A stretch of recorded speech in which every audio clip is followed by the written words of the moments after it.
কই দাদা? ও পেছনে?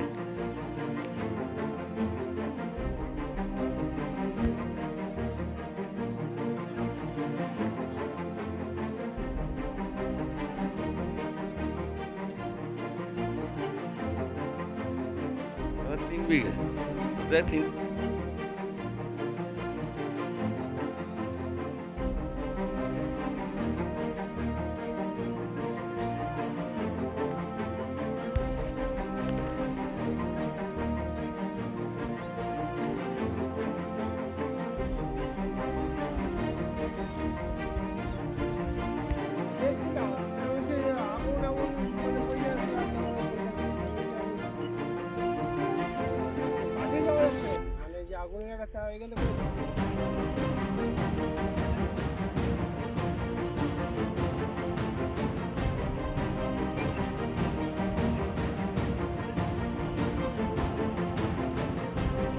আমি বিজেপি এখানে আমি এই বুথে মানে 106 নম্বর বুথের আমি বিজেপি করি, মানে সক্রিয়ভাবে বিজেপিটা করি বলে মানে রাতের অন্ধকারে তৃণমূলের দুষ্কৃতীরা এই আমার প্রায় 3 বিঘা জমি বিচুলি এই খড় আমি এখানে ধানটা ঝেড়ে মাঠে গাঁতাতে রেখেছিলাম, সেটা আমাকে পুড়িয়ে কাল রাতের অন্ধকারে কালকে পুড়িয়ে দিয়েছে। কাল রাতে মানে আগুন ধরিয়ে দিয়েছে? আগুন ধরিয়ে দিয়েছে।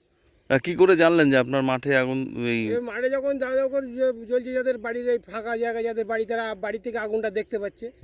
তারা দেখেই মানে তখন তো যেহেতু গরম পড়ছে, কালকে মাঠের দিকে ফাঁকা হাওয়ার দিকে বসেছিল অনেকেই, তারা আমাকে মানে খবরটা দেয় যে এরকম মানে বিচুলি গাদা জ্বলছে মাঠে। সবাই জানে এটা যে আমার বিচুলি, সবাই জানে। আগুনটা ধরার কারণটা কি? এই রাজনীতি হিংসা, তাছাড়া কিছু না। এমনি আমার সঙ্গে ব্যক্তিগত, আমার এই পাড়ায় বা আমার এই গ্রামে ব্যক্তিগত কারোর সঙ্গে আমার কোনো রাগারাগি নেই।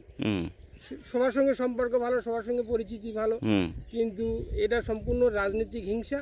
যেহেতু আমি বিজেপি ভারতীয় জনতা পার্টির দলটা করি এবং সক্রিয়ভাবে করি, এখানে এই পোস্টার ব্যানার হোর্ডিং ফোর্ডিং সব আমি নেতৃত্ব দিই, যার ফলে আমার উপরে এই টার্গেট করে একে বসাতে পারলে যে এখানে বিজেপি মানে ভারতীয় জনতা পার্টি এখানে ছোপ খেয়ে যাবে, আর কেউ থাকবে না, এরকম একটা চিন্তা ভাবনা নিয়ে ওরা এই কাজ কারা করতে পারে বলে আপনার অভিযোগ? সম্পূর্ণ তৃণমূলের কাজ এখানে, আর আদার্স কেউ তো নেই। এখানে দুটো দলই হয়, বিজেপি আর টিএমসি।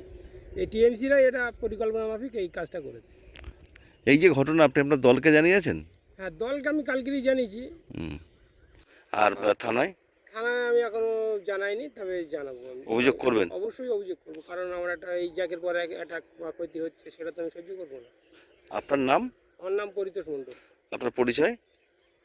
আমি পরিচয়, আমি গ্রামের বাসিন্দা এবং এককালীন আমি পঞ্চায়েত সদস্য ছিলাম। কোন দলের? বিজেপির পঞ্চায়েত সদস্য ছিলাম। এখন কোনো পদে আছেন দলের? দলের, হ্যাঁ, এখন বুথ সভাপতি পদে আছি। বিজেপির বুথ সভাপতি? বিজেপির বুথ সভাপতি। একটা অভিযোগ উঠছে যে আপনাদের বিজেপির বুথ সভাপতির বিচুলির গাদায় আগুন ধরে দিয়েছে। এই লোকসভা ভোটের আগে কদিন আগেও আপনাদের বুথ সভাপতির মাথা ফাটিয়ে দেওয়া হয়েছিল। দুটো ক্ষেত্রেই অভিযোগের তীর তৃণমূলের দিকে, কি বলবেন? আগামী 1 জুন ভোট, হ্যাঁ, সেই ভোটকে কেন্দ্র করে এত সন্ত্রাস চালাচ্ছে আজকে দেওয়াঙ্গার বুকে তৃণমূলের লোকেরা। আজকে বিগত দিনে একটা র্যালি ছিল আমাদের স্বপনদার, সেই র্যালির আগের দিনকেও আমাদের বুথ সভাপতিরা ফ্ল্যাগ লাগাচ্ছিল, তাকে মারধর করা হয়েছে, মাথা ফাটানো হয়েছে। ঠিক সেম জিনিসই আজকে আমাদের দেগঙ্গা 2 নম্বর মণ্ডলের র্যালি আছে, ঠিক র্যালির আগের দিন আমাদের ওই গোবিন্দপুরে বুথ সভাপতির বাড়িতে মাঠে বিচলি ছিল, সেই বিচলির গাদায় আগুন ধরিয়ে দেওয়া হয়েছে। তাই তৃণমূলেরা ভয় পেয়ে গেছে।